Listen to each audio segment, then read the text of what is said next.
Hey Suburban Psychics, welcome back.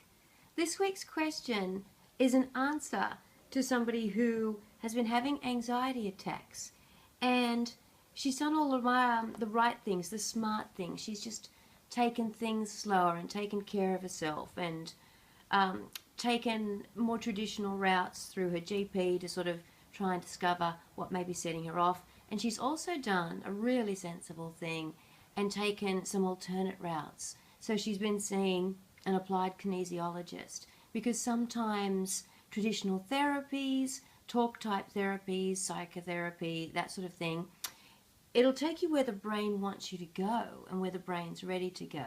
But sometimes the brain simply isn't ready to go there, but the heart is. So if you're really asking the questions and you really want the answers, your heart's ready to find that answer, and therefore the body can also assist you in revealing the root causes of some of your beliefs. So she's done all of that sort of stuff, and what we thought we'd do today was use the oracle to find out any further information that's kind of lurking behind the anxiety attacks, because the more information she gets, the sooner she'll understand what's happening and she'll be able to release it and get some ownership and some power back over her life, which she doesn't have at the moment. So for Linda, today's question is regarding, is there anything further behind my anxiety attacks that I could know about? So going to the things on the table, on the final slide of this video you'll see what's on the table in front of me. I have books about the body systems because I really love some of those models and the information they can provide. I've got over 72 crystals, fantastic, beautiful crystals in a tray in front of me, and my oracle on Pinterest. This is an oracle sitting here on my iPad, and of course what's behind me. So looking on the table, I keep getting drawn to my pure quartz crystal sphere. So we're going to put that one down. I'll make a note of that. We're just going to see what else we might have for Linda.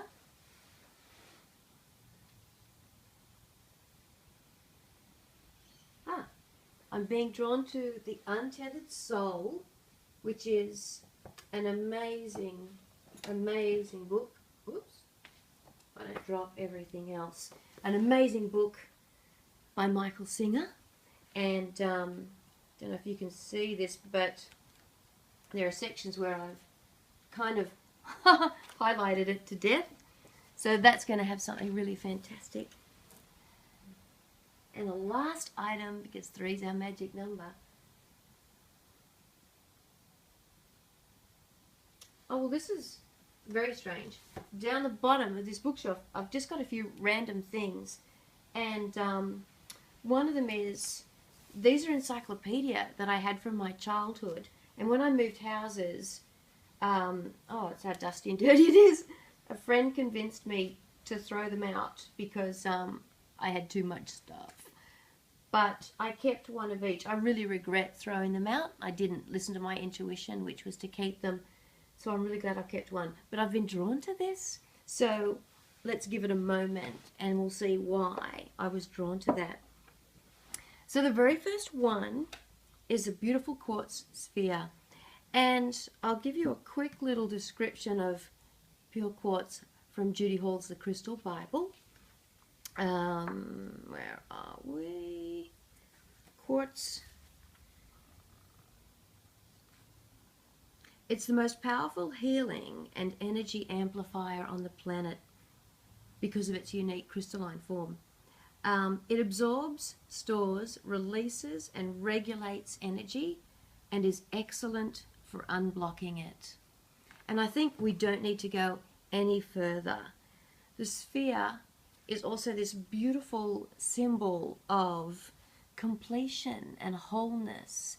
And what I love about this sphere, when I found it, I don't know that I'm sure I can't show it on camera, but there's, in the fissures that run through this, there is a little inclusion shaped like a heart right inside this sphere.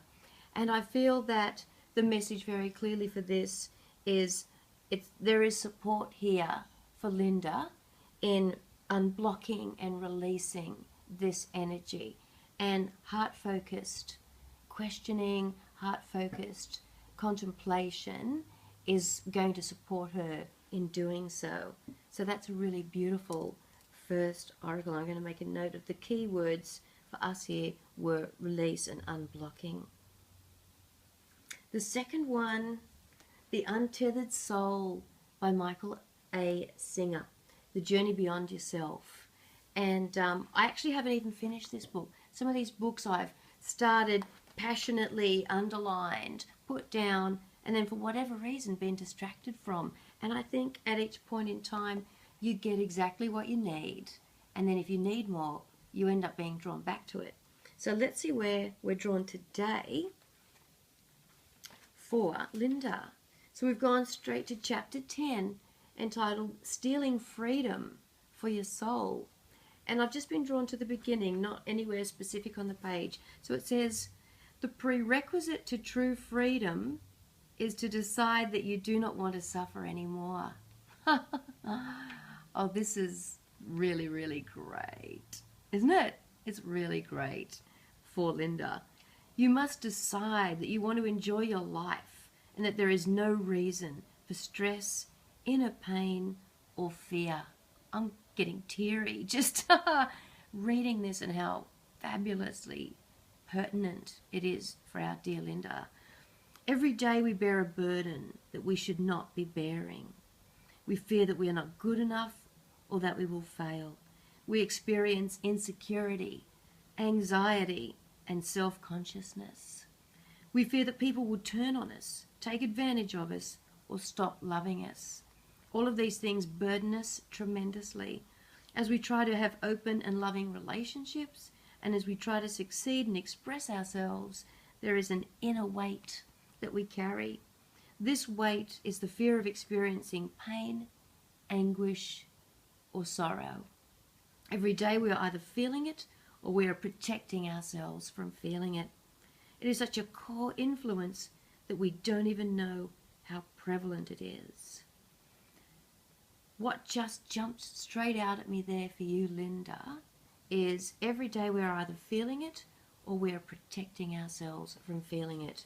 And your anxiety attacks are absolutely, I'm going to make a note of the page this was on. It didn't have a page number when it showed up. Let's have a look. It's page 89, and I'm dropping the sphere.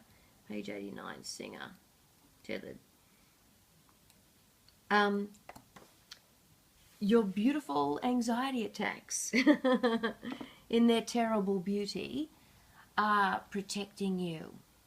They're an absolute protection mechanism for something you're extremely afraid of.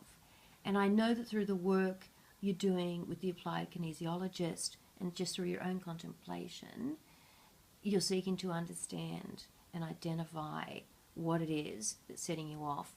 And these attacks are really just your psyche's form of protecting you from going out into the world, aren't they? Because anxiety attacks are what holds you fixed. It's like, don't move, stay home, I can't go out and interact.